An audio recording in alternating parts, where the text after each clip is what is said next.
मेरे प्यारे दोस्तों, नो पॉलिटिक्स प्लीज में आपका स्वागत है। दोस्तों, आपने वो कहावत तो जरूर सुनी होगी कि प्याज भी खाए और जूते भी खाए। कहानी इस तरह थी कि एक बादशाह के दरबार में एक चोर पकड़ के आया। तो बादशाह ने उसे दो ऑप्शन दिए कि या तो तुम 100 जूते खा लो या 100 प्याज खा लो। चोर को लगा कि अबे प्याज खाना तो बड़ा आसान है, तो उसने कहा साहब मैं प्याज खाऊंगा। अब जब 10 प्याज खा चुका तो अब लगा कि नहीं नहीं नहीं नहीं नहीं, इससे ज्यादा नहीं खा पाऊंगा, जूते खा लेता हूं। तो जूते पड़ने चालू हो गए। जब जूते पड़ने चालू हो गए तो 10 जूते खाने के बाद उसे लगा नहीं यार, प्याज खा लो, ज्यादा सही है। तो ऐसा करते करते, यानी इनडिसिसिवनेस होने के कारण उसने 100 प्याज भी खाए और 100 जूते भी खाए। और दोस्तों, आज ये कहावत जो है मोदी सरकार के ऊपर बिल्कुल सही और सटीक फिट बैठ रही है। ये प्याज भी खाते हैं और साथ में जूते भी खाते हैं। पूछे कैसे? किसान आंदोलन में क्या हुआ? प्याज भी खाए, जूते भी खाए। खिलाड़ियों के आंदोलन में क्या हुआ? प्याज भी खाए, जूते भी खाए। शाहीन बाग में क्या हुआ? प्याज भी खाए, जूते भी खाए। अभी ईवीएम के मसले पे क्या हो रहा है? प्याज भी खा रहे हैं, गालियां भी सुन रहे हैं और जूते भी खा रहे हैं। नीट में क्या हो रहा है? प्याज भी खा रहे हैं, जूते भी खा रहे हैं। अरे यार, हद दर्जे की बेशर्मी लोड़ रखी है। क्यों ऐसा कर रहे हो? ट्रेन एक्सीडेंट हुआ, वही कहानी, प्याज भी खाओ जूते भी खाओ। अरे यार, मंत्री पद इतना प्यारा है क्या? क्यों नहीं इस्तीफा दे देते हो? जिसको बनना हो मंत्री उसको बनाओ। नीट में अगर प्रधानमंत्री मोदी चाहते तो उसी दिन एग्जाम कैंसिल हो जाता, हफ्ते भर के अंदर दूसरा एग्जाम कराते और एक हफ्ते 15 दिन के अंदर रिजल्ट जारी कर देते। लेकिन नहीं जी, हमें तो प्याज भी खाना है, जूते भी खाने हैं। ये इन्होंने एक अपना तरीका बना लिया है। मोदी मणिपुर पर मुंह नहीं खोलेंगे, सारी दुनिया को उनको चिंता है, क्योंकि उनको प्याज भी खाने हैं, जूते भी खाने हैं। इस तरीके की नाकारापन से यह सरकार चलने वाली नहीं है। अभी यहीं पर कांग्रेस होती तो एनटीए के जो चेयरमैन थे वो अब तक जेल में होते, 2-4 हेड रोल हो गए होते और 15 दिन के अंदर नया पेपर हो जाता और सारे छात्र भी खुश, सरकार भी खुश, सारे कुछ खुश। लेकिन नहीं जी, मोदी तो नहीं बोले। मोदी तो जाके उनको इटली में जो है अपना नाम चमकाना। अरे तुमसे घर नहीं संभाल रहा है, तुम इटली क्या संभालोगे यार? कम से कम कुछ तो बेशर्मी छोड़ दो यार। क्यों ऐसा चोला ओढ़ के बैठे हुए हो? खुद सोचो, इतने सारे बच्चों के भविष्य का सवाल है।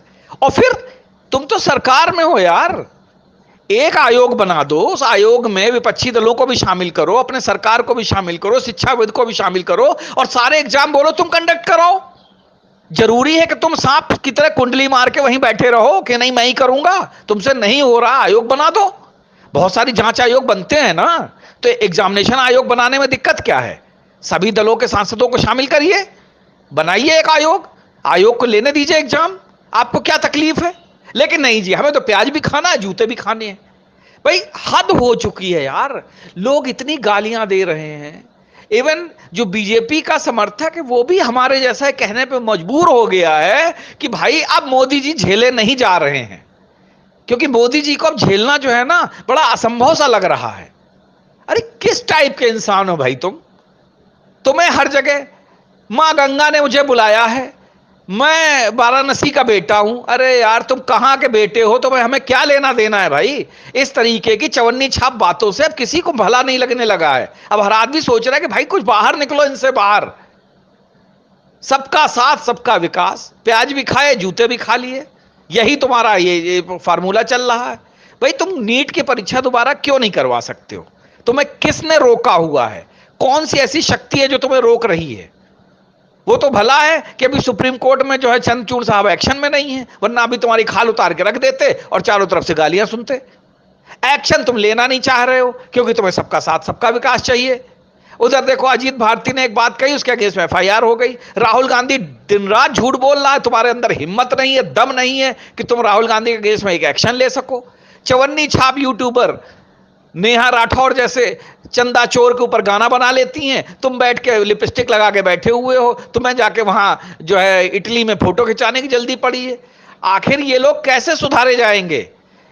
भाई तुमसे शासन क्यों नहीं चल पा रहा है? वही कांग्रेस चलाती शासन, डंडे के जोर पे चलाती है। देखे मजाल है कोई? याद है बाबा रामदेव सलवार पहन के भागे थे? है हिम्मत किसी में जो मुंह खोल लेता?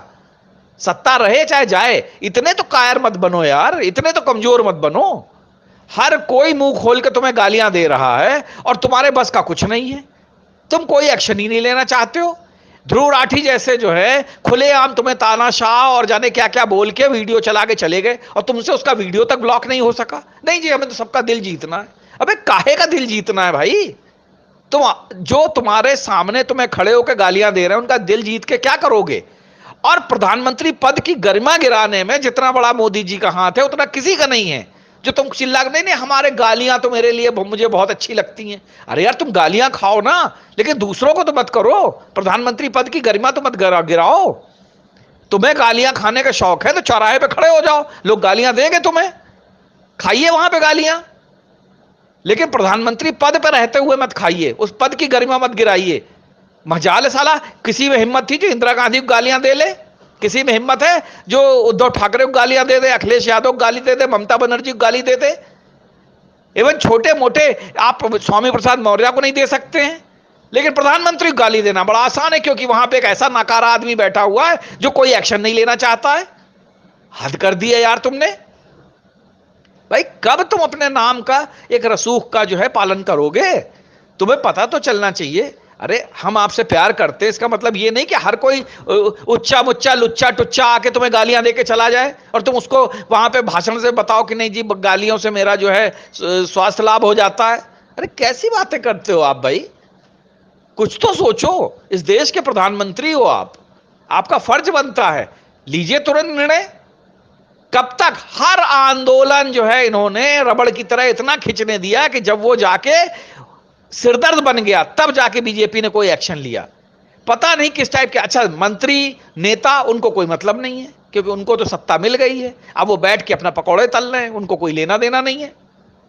हद हो रखी है भाई यार, कोई तो बोलो। आरएसएस उधर अपनी अलग पतंग उड़ा रहा है, मोहन भागवत कभी डीएनए मिलाते हैं, कभी कुछ मिलाते हैं, कभी कुछ मिलाते हैं। ये हो क्या रहा? या तो खुद को हिंदूवादी डिक्लेयर कर लो कि आरएसएस एक हिंदूवादी दल है, या फिर बोल दो कि नहीं साहब हम तो सेकुलर दल हैं और हम मतलब यही जूता और प्याज खाने के लिए पैदा हुए हैं। अरे तुमसे अच्छे तो लाख गुने एआईएमआईएम वाले हैं, all India Muslim personal law board वाले हैं। कम से कम हैं तो वो मुसलमानों के, कहते तो हैं छाती ठोक के मुसलमानों के हैं। तुमसे तो ये भी नहीं हो रहा है। तुमने राष्ट्रीय मुस्लिम मंच भी बना रखा है, फिर कहते हो कि हम राष्ट्रीय स्वयंसेवक हैं। काहे के स्वयंसेवक हो भाई? यार पार्टी तो डिसाइड कर लो तुम्हें लेफ्ट जाना है, राइट जाना है, या बीच में घंटे के तरीके से लटके रहना है। अरे हद हो रखी है भाई। इस देश का क्या हो रहा है? हजारों लाखों बच्चों का भविष्य जो है खतरे में है। तुरंत निर्णय लीजिए, इसमें इतना लंबा खींचने की जरूरत क्या है? मोदी जी कभी तो जागो। कब तक ये ड्रामा चलता रहेगा? कब तक जो है चीजों को आप बिगड़ने दोगे? नहीं जी हम तो एक्शन ले रहे हैं। अरे क्या एक्शन ले रहे हो भाई?